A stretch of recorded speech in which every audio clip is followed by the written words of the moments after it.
is Bill Star Fox. You might know me from talking to me around the office or reading bedtime stories to my kids. I'm here tonight to tell you the story of a courageous young man trying to set out on his dream.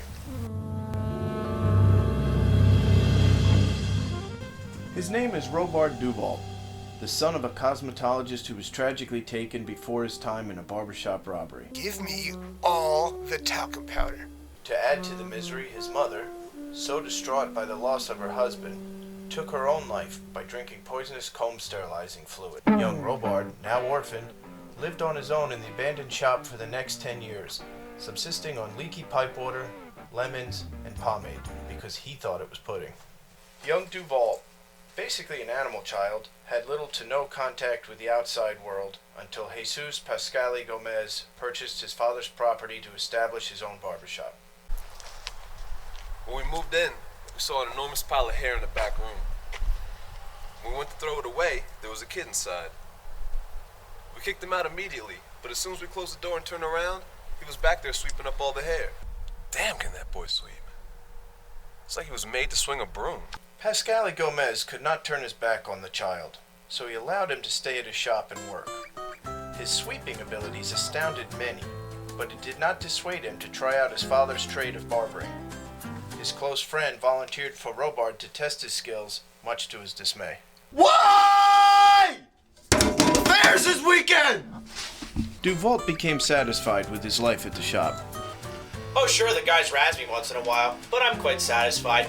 I've got plenty of hair to clean up, a roof over my head, hair to clean up, and all the pudding a fella could ask for. What the are you doing? That's why I don't pay you. That all changed for Robard during the 2010 Winter Olympics. While using his sweet broom like a brain surgeon uses a scalpel, he happened to glance up at the television and was captivated at what he saw. My life changed at that moment. All this time, I'd never imagined a broom could be used so artfully. I knew that I had to have a go.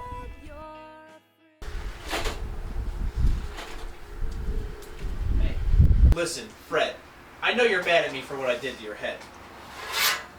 But we gotta do this. It's gonna change our lives. It's called curling, and it's all the rage in post-Pangea. What? I'll get you a fillet of fish. I'm in. Okay, we need a third. I got just the guy.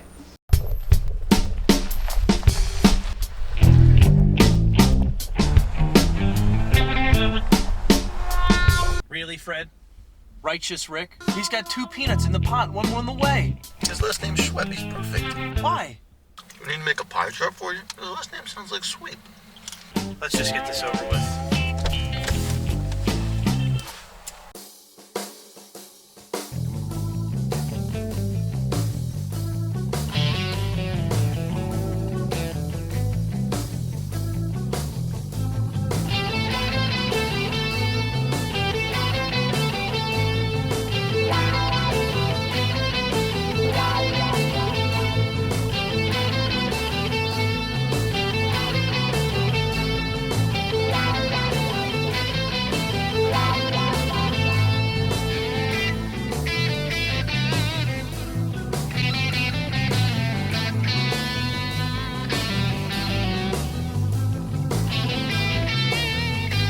It's been a trying 4 days, my friends, but I feel we're ready to take it to the next level. We're going to test our skills in front of the best and brightest at curling.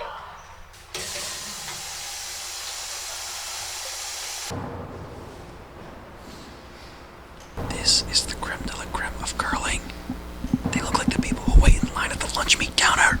Listen here, Fred. This guy walks Marcus Egler's Chow Chow. And him, he hung sheetrock in Annette Norberg's timeshare. This is Wang Bingyu's mailman. He's been following the sport ever since the Swiss took out the Canucks in '98. They say he once delivered a package to Pete Fenson's father-in-law. Let's curl.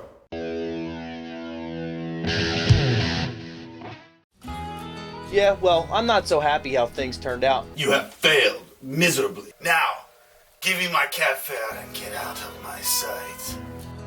In the meantime, there's always hair.